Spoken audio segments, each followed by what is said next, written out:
Middle ઈસ્ટમાં સર્જાયેલી અસ્થિર પરિસ્થિતિના કારણે અમદાવાદના કેટરિંગ વ્યવસાય પર ગંભીર સંકટ તોડાઈ રહ્યું છે, જેમાં પણ કમર્શિયલ ગેસ સિલિન્ડરની ભારે અછત સર્જાતા સંચાલકો વિકટ સ્થિતિમાં મુકાયા છે।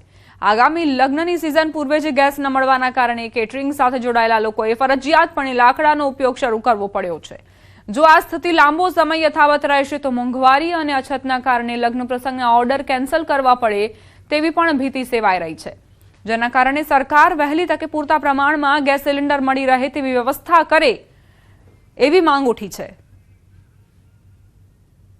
મિડલ ઈસ્ટમાં ઊભી થયેલી તણાવભરી પરિસ્થિતિને લઈને ગુજરાતમાં પણ અસર જોવા મળી રહી છે। ખાસ કરીને કેટરિંગ સાથે જોડાયેલા લોકો છે તેની કફોડી સ્થિતિ થઈ છે, કારણ કે લગ્ન સિઝન આવનાર સમયમાં આવી રહી છે। તેની પહેલા આ પ્રકારની જો તંગી જોવા મળે સિલિન્ડર ઉપર તો ચોક્કસપણે એ વ્યવસાય ઉપર પણ સૌથી મોટી અસર જોવા મળે। જોડાયા છે કેટરિંગ સાથે જોડાયેલા ભૂપેશભાઈ, જે નીલકંઠ જે કેટરિંગ છે તેના માલિક પણ છે। ભૂપેશભાઈ, જે તણાવની સ્થિતિ ઊભી થઈ રહી છે, હાલ શું પરિસ્થિતિ આપણે જોવા મળી છે કેટરિંગ વ્યવસાયને લઈને? જે સિલિન્ડરો છે ગેસના, કારણ કે મુખ્ય પાર્ટ હોય છે તમારા વ્યવસાયને લઈને, શું સ્થિતિ છે અને કઈ પ્રકારની તકલીફો પડી રહી છે અત્યારે? હું આપના માધ્યમથી જણાવવા માંગુ છું કે હાલમાં હોળી પછીના જે લગ્ન નીકળતા હોય એમાં લોકોને ખૂબ તકલીફ પડી રહી છે અને ગેસ સિલિન્ડરને લીધે ઓર્ડર પણ આપણે લેતા વિચાર કરવો પડે। ગ્રાહકોને હજુ એસ્ટિમેટ નથી આપી રહ્યા લગ્નના, કારણ કે બાટલાની સ્થિતિ એવી છે। આઉટડોર જવું પડે છે ત્યારે બહુ તકલીફ પડે છે। ઈસ્ટે જગ્યાઓ તો લાકડાનો યુઝ કરીને અમે ચલાવી લઈએ, પણ આઉટડોરમાં લાકડા વપરાતા નથી, ક્યાં લઈ લઈને ફરવાનું એ લોકોને। તો આ ધંધા ઉપર બી અસર પડી રહી છે અને પૂરા ભારતમાં જે અત્યારે જે તકલીફ છે કેટરિંગ વિષયમાં, જેને તકલીફ છે હોટલવાળા છે, કેટરિંગવાળા છે, બધાને તકલીફ આવી રીતે આવી રહી છે। સરકારશ્રીને વિનંતી કરીએ કે ભાઈ આ નાના વેપારીઓને જે કેટરિંગ્સવાળા હોય એમને કંઈક સહાય કરી આપે, એમનો કંઈક બંદોબસ્ત કરીને એમને કંઈક સપોર્ટ કરે તો વધારે સારું રહેશે। ચોક્કસ આપ જોઈ શકો છો, આ હતા ભૂપેશભાઈ પ્રજાપતિ, તેઓ કેટરિંગ જોડાયેલા છે। તો સ્પષ્ટપણે માની રહ્યા છે કે સરકારે હવે મધ્યસ્થી કરવી જોઈએ અને જે ખાણીપીણી એકમો છે તે એકમોને સિલિન્ડર મળી રહે તે પ્રકારની વ્યવસ્થા કરે। પ્રણવ પટેલનો અહેવાલ, ન્યૂઝ 18 અમદાવાદ। ઈરાન ઇઝરાયલ યુદ્ધના કારણે સર્જાયેલી ગેસની અછત હવે મોરબીના સિરામિક ઉદ્યોગ પર ભારે પડી રહી છે। પ્રોપેન ગેસની કમીના કારણે મોરબીમાં અંદાજે 250 જેટલી સિરામિક ફેક્ટરીઓ બંધ થવાની નોબત આવી છે, જેના કારણે હજારો મજૂરોના રોજગાર પર સીધી અસર પડી છે। રોજગાર ગુમાવતા મજૂરો પોતાના પરિવાર સાથે રેલવે મારફતે વતન તરફ પરત ફરી રહ્યા છે અને સ્ટેશન તેમજ ટ્રેનોમાં પરપ્રાંતીય મજૂરોની ભારે ભીડ જોવા મળી રહી છે। ઉદ્યોગકારોનું કહેવું છે કે જો ગેસ સપ્લાય જલ્દી સુધરશે નહીં તો આવનારા દિવસોમાં વધુ ફેક્ટરીઓ બંધ થવાની શક્યતા છે।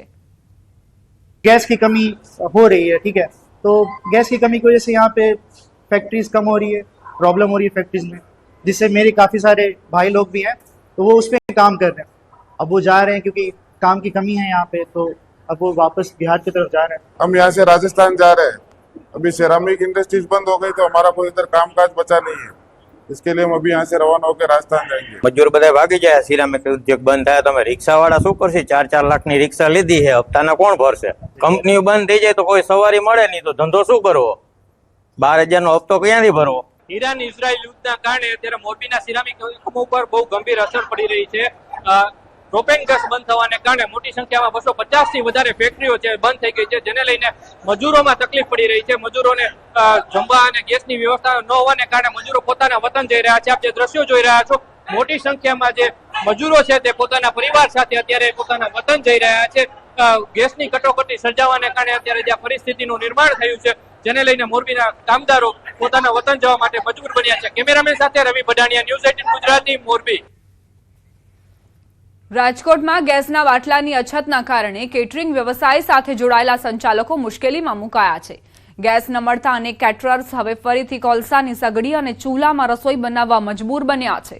વર્ષોથી ગેસના બાટલામાં રસોઈ કરનાર કેટરર્સ હવે વર્ષો પછી ફરી ચૂલાનો સહારો લેવા મજબૂર છે। એક તરફ તો એમ કહે કે આનંદ માણે કે ભાઈ એક સગડાની રસોઈ આપણને અત્યારે જમવા મળે છે, પણ એક તકલીફ પણ એવી છે કે જ્યારે 100-200 ઉપરની વ્યક્તિઓની રસોઈ કરવી હોય ત્યારે આટલા મોટા સ્કેલ ઉપર સગડાની જરૂર પડે છે। અત્યારે જે ઓલા ગેસની આદત હોય એ હેરાનગતિ હોય છે અને પ્રશ્ન એ બી છે કે 2,000 થી 4,000 રૂપિયા આપણે દેવા તૈયાર છીએ, પણ હજી બજારમાં ગેસના બાટલા અવેલેબલ નથી। એવી જો વ્યક્તિઓ વધી જાય તો ગેસ સિવાય કોઈ વિકલ્પ નથી. એક સમય હતો કે લોકો ચૂલા ઉપર સગડી પર રસોઈ કરતા અને જમતા. કદાચ આ જે પ્રાચીન સમય છે તે અત્યારે વર્તમાનમાં પાછો આવી ગયો હોય તેવા દ્રશ્યો અહીંયા જોવા મળી રહ્યા છે. બીજી તરફ જે ગેસના બાટલા પણ અહીંયા છે અને ચૂલા પણ છે તેના પણ હું આપને દ્રશ્યો બતાવવા માંગીશ.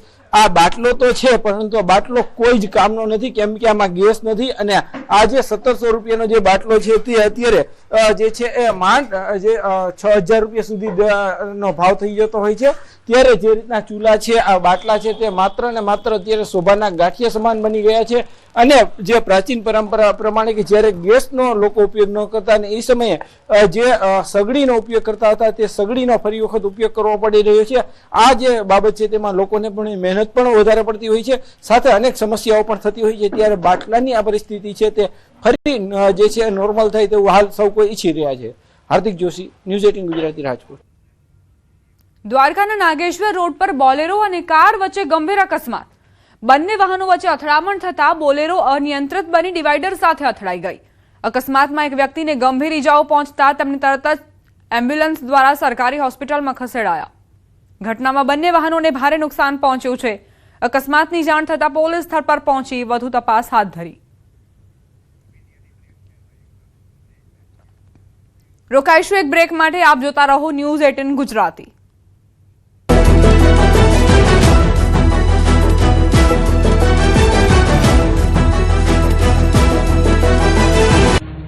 રાજ્યમાં છેલ્લા કેટલાક દિવસોથી કાળઝાળ ગરમી પડી રહી છે. હવામાન વિભાગના મતે હવે થોડી રાહત થશે. પવનની દિશા બદલાતા અને વેસ્ટર્ન ડિસ્ટર્બન્સની અસરના કારણે તાપમાનમાં 2 થી 3 ડિગ્રીનો ઘટાડો નોંધાયો છે. જો કે હજુ પણ મોટાભાગના શહેરોમાં તાપમાન 38 ડિગ્રી સુધી નોંધાયું છે. હવામાન વિભાગના મતે આગામી 5 દિવસમાં તાપમાનમાં 2 થી 5 ડિગ્રીનો ઘટાડો નોંધાવાની શક્યતા છે. બીજી તરફ હવામાન વિભાગે આગામી 3 દિવસ 18, 19 અને 20 માર્ચ રાજ્યના અનેક વિસ્તારોમાં કમોસમી વરસાદની આગાહી પણ કરી છે. માર્ચ મહિનામાં પ્રી મોન્સૂન એક્ટિવિટી શરૂ થવાની છે, જેના કારણે હળવાથી મધ્યમ વરસાદની આગાહી કરાઈ છે. વરસાદની આગાહીના પગલે ખેડૂતોની ચિંતામાં વધારો થયો છે. હાલમાં ખેતરમાં રહેલા જીરું, ઘઉં, ચણા, વરિયાળી સહિતના પાકને નુકસાન થવાની ભીતિ સેવાઈ રહી છે. ખાસ કરીને ગીર પંથકમાં કેસર કેરીની સિઝનને પગલે ખેડૂતો અને કેરીના બગીચા રાખનારા લોકોના જીવ પડીકે બંધાયા છે. જો માવઠું વરસે તો કેરીમાં નુકસાન થઈ શકે છે.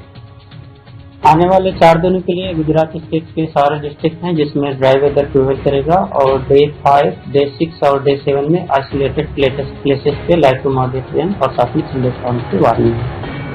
और जो डिस्ट्रिक्ट हैं जहाँ पे लाइट टू मॉडरेट रेन और साथ में थंडरस्टॉर्म की वार्निंग है डे 5 के लिए वो है कच्छ, द्वारका, मोरबी और जामनगर डिस्ट्रिक्ट है. और गुजरात रीजन के बनासकांठा, साबरकांठा और पाटन डिस्ट्रिक्ट शामिल हैं जहाँ पर डे 5 को लाइट टू मॉडरेट रेन और साथ में थंडरस्टॉर्म की वार्निंग है. હવામાન વિભાગના મતે થંડર સ્ટોર્મ એક્ટિવિટી સાથે વરસાદ પડી શકે છે. 18 અને 19 માર્ચે કચ્છ, બનાસકાંઠા, પાટણ, સાબરકાંઠા, મોરબી, જામનગર, દ્વારકામાં વરસાદની આગાહી વ્યક્ત કરી છે. તો 19 માર્ચે સુરેન્દ્રનગર, રાજકોટ, બોટાદ, અમરેલી, ભાવનગર, ગીર સોમનાથમાં આગાહી કરાઈ છે. આ ઉપરાંત વડોદરા, છોટાઉદેપુર, ભરૂચ, નર્મદા, સુરત, તાપી, ડાંગમાં પણ થંડર સ્ટોર્મ સાથે વરસાદની આગાહી કરાઈ છે. આમ ગરમીમાં વરસાદી આગાહીથી લોકોને તો રાહત મળશે, પણ ખેડૂતોની હાલત વધુ કઠિન બની જશે તે નક્કી છે.